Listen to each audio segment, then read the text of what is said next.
wonderful thing about radio is that although sometimes you're having to discuss something in a perhaps an argumentative way, or certainly a factual way, in a discursive way with someone in politics or public affairs, whatever it happens to be, there are also moments when you can write or capture the scene or try with a few sentences to picture something, which can be done in a way on radio, I think, that doesn't happen easily in another medium, certainly not in another broadcast medium.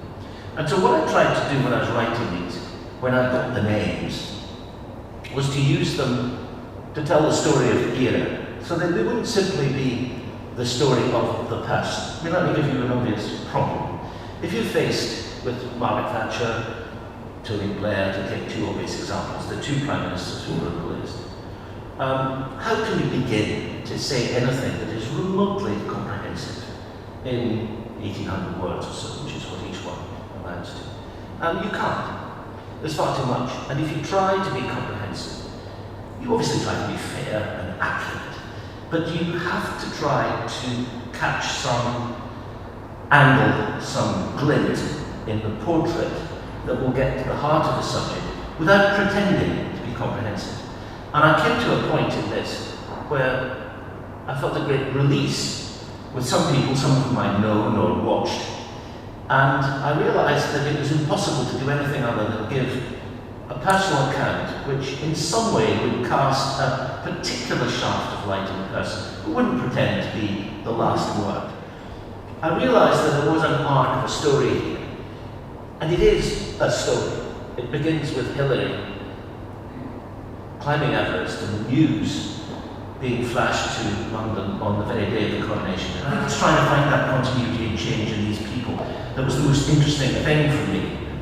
The fantastically fast changes that occurred in popular culture, in politics, in obviously world events, things that moved, economic decline. But at the same time, the continuity, and we often think of the age, I suppose, from the 50s to now as an age of decline. Empire of God was being wound up in the 50s and early 60s. You could buy 12 Deutschmarks for £1 at the time of the coronation. 40 years later, it was 2. So relative economic position had changed dramatically. Like many youngsters of my age in the early 60s, I just missed the Beatles. In my case, because of a snowstorm. They were due to play at the public hall in our nearby small town. It was nothing special, the New Year dance, but their plane from Hamburg was diverted, the roads were bad, and they didn't make it. The following night, 3rd of January 1963, they played at the Two Red Shoes in Elgin, backed by the Alex Sutherland Sextet, the resident band. The Elgin Folk Club had booked them, it's true. The Elgin Folk Club had booked them and paid them £42. But it was too far, and for someone of my age, not yet in my teens, I was 12, still out of my league. The Two Red Shoes, which my parents thought was a den iniquity, I should say, I didn't put that on the air. They'd be revolving in their tunes. The Two Red Shoes was a pleasure palace that would have to wait. So they passed through, heading for the Highlands for a few more modest gigs, never to return.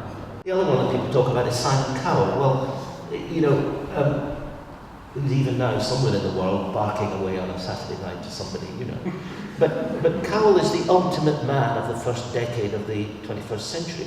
It seems to me clear, and I've only met him a couple of times, and I did a long interview with him for today, nothing to do with this series, and sat with him for a bit. And as you would guess, I mean, he describes himself as very weird, and he's a man of perception. But he's also completely fascinating. And I think he expects, and I think I would expect it as well, that he's going to be an ephemeral figure. At some point he will explode in some way.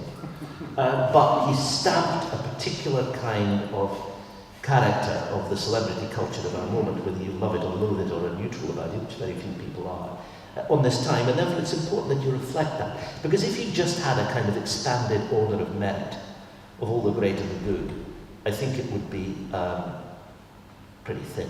But one of the great things about Today audiences, they say, one of the things I love about the programme is it never changed.